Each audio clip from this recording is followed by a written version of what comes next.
Hello guys, so this is Acura MDX 2012 and I'm gonna show you how to change the mass airflow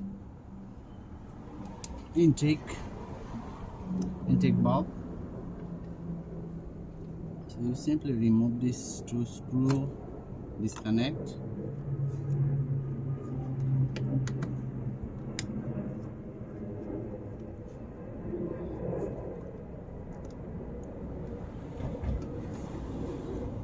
two screw, remove this one.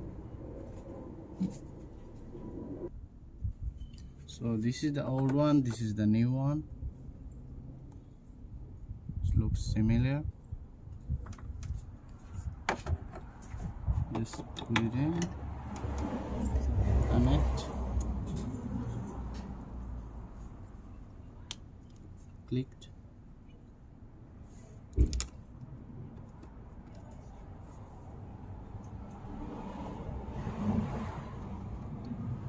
Tighten the screw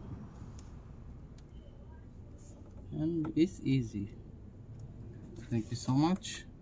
I'm gonna connect with this. I'm gonna tighten this.